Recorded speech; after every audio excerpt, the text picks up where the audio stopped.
The legendary business philosopher and motivational speaker Jim Rohn used to say, "Never start a day without finishing it. Never start a week without finishing it. Never start a month without finishing it. And never start a year without finishing it." What did he mean? He was talking about planning. Planning helps you map out a blueprint that you'll follow before starting on a goal that you want to achieve. Before starting 2025, have it planned out. But why plan, you say? What about God? Doesn't he have a plan for me? Absolutely, he does. But here's the truth. While God has plans for you, he won't plan for you. Think about it. Just as I have plans for my children, that doesn't stop them from making their own plans to align with mine.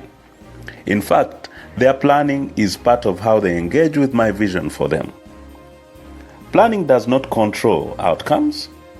Instead, it helps us align with God's purposes.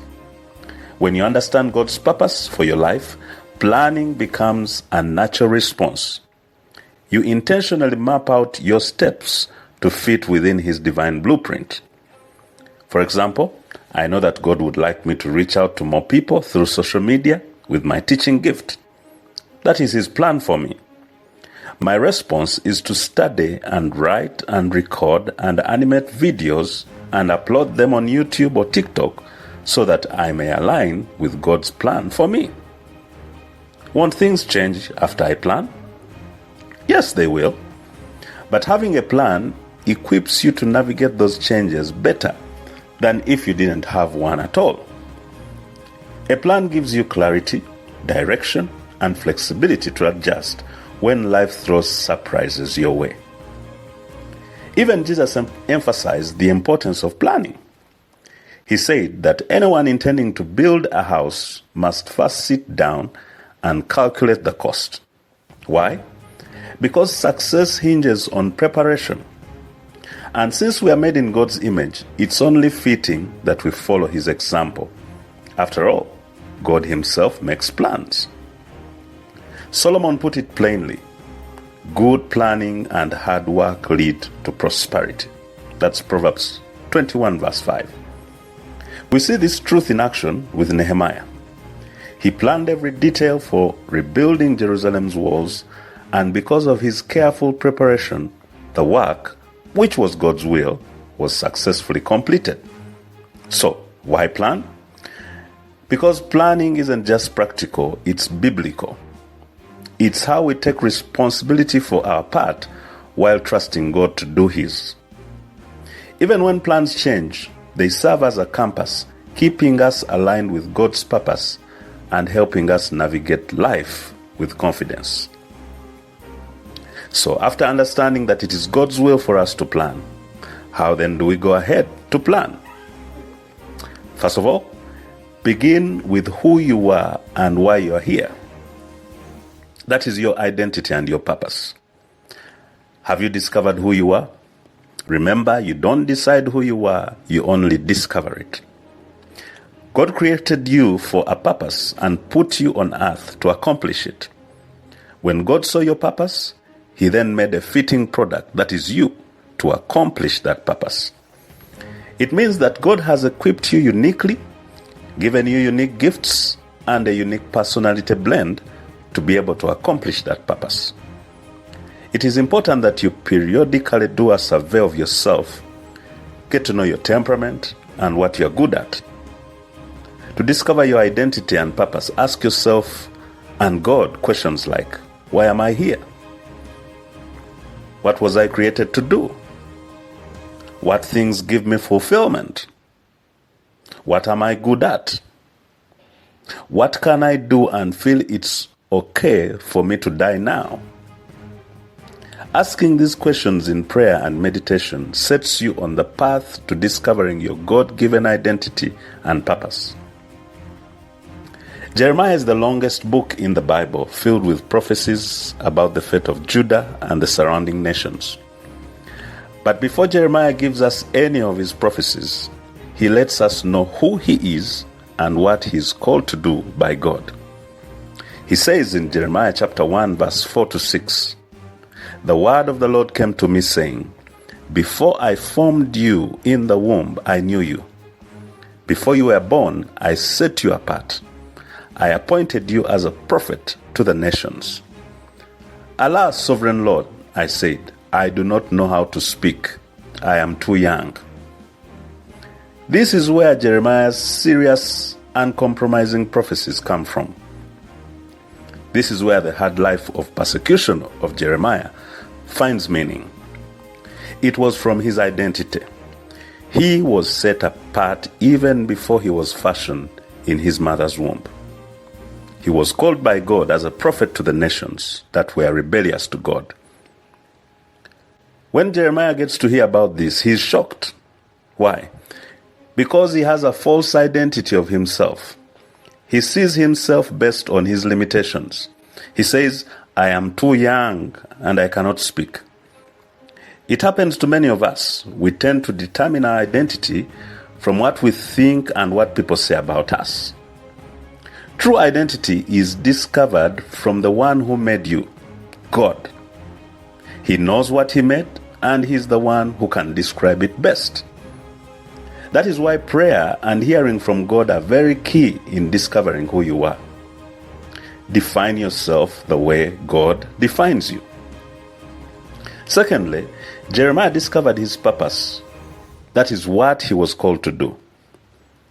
When Jeremiah interjected with his false identity, God told him in verses 7 to 10, "But the Lord said to me, do not say I am too young. You must go to everyone I send you to and say whatever I command you. Do not be afraid of them, for I am with you and I'll rescue you, declares the Lord." Then the Lord reached out his hand and touched my mouth and said to me, "I have put my words in your mouth. See, today I appoint you over nations and kingdoms to uproot and tear down, to destroy and overthrow, to build and to plant." This is Jeremiah's purpose. It's gotten firsthand from God. Have you taken time to know who you are and what he has called you to do? You can discover this through natural observation, but more so through hearing from God. Without purpose, you have no use even planning. So start on the journey of discovery of your identity and your purpose for life. These are things you can keep refining periodically, especially as you end one year and start on another one. The next step in this process is to segment your life into different areas. Your life is a complex maze. To understand and plan for it better, you need to segment it into different areas. You have different things going on in your life, and you should plan for each one of them if you are to enjoy holistic success. You don't want to succeed in one area and the others are falling apart. You don't want, for example, to succeed financially and your family is falling apart. In fact, failure in one area could potentially lead to failure in another. So, you need to look at these areas and constantly keep tabs with them. I have practiced segmenting my life into 7 areas, which I then sit down and plan for one at a time. These include spiritual, mental, health, family, workplace, business, and social life. Some people use F's: faith, family, finance, fitness, friendship, field, that is career or work, or fun. What is involved in this? Faith is your spiritual growth and relationship with God. Family is your relationship with your spouse, children, parents, and extended family. Finance is the financial health and management, that is how you generate and manage finances. Fitness is your physical health and well-being. Relationships, friendship is the relationships you have with friends and your social network. Field is the professional life and career development. Fun describes the leisure, recreation, and enjoyment. As I went through the F's, I discovered my life didn't have the fun part. It's one part that I am not doing well in. I would like to grow in this in 2025, however small. After writing down these F's, then determine what winning looks like for you in each of the 7 F's above. Faith. For example, winning in faith might include maintaining a consistent habit of prayer for 1 hour every morning. It might include reading through the Bible once a year or following a particular Bible reading plan. It might mean embarking on some particular Bible study course or serving in a particular ministry in church. Write all this down. Family. Winning in family might involve spending quality time together as a couple, improving communication, conducting family devotions. It might include acquiring family land or a house. Finances. Winning financially might include getting out of debt or saving for specific milestones like retirement or education. Fitness. Winning in fitness might include regular workouts, healthy eating habits, improving your overall physical stamina and energy levels. What about friends? Winning with friends here might include strengthening existing friendships, making new connections, or offering support to those in need. What about field? Winning in your field, that is your career, might include advancing in your career, launching a business, or developing new skills. Write all these down. Go through the entire list and write all the possible goals you can think about in 2025. These will then become your goals that you constantly reference throughout the year. The next step is to then get more specific with your goals. Instead of saying you're going to increase time spent with your spouse, say you'll spend 2 hours every Sunday evening from 4 p.m. to 6 p.m. with your spouse. Instead of saying, advance my career, you say, do a bachelor's course in information science starting in August, or do an online course in digital marketing for 3 months starting in March. Instead of saying, do regular workouts, say, jog for 20 minutes every Monday, Wednesday, Friday, and Saturday morning from 7 a.m. to 7:20 a.m. If it is a debt that you are clearing, state the amount you intend to clear and in what period you intend to clear it. You get the point. Goals are not complete until they are specific and measurable. The next step is to create a vision board. Habakkuk was told to write the vision down and make it plain on tablets, that whoever reads it may run with it. That is Habakkuk 2, verse 2. A vision board is making your vision plain on tablets. It's been proven that those who write down their goals are 40% more likely to achieve them than those who just think about them. Even more, those who write down their goals and interact with them in different ways, like putting them on a vision board and sharing their progress every week with a mentor, are over 70% more likely to achieve their goals than those who only think about them. It's a godly and proven principle to keep your goals before you. Clear and compelling visions serve to pull you to your future. If, for example, you want to do a course, picture yourself graduating.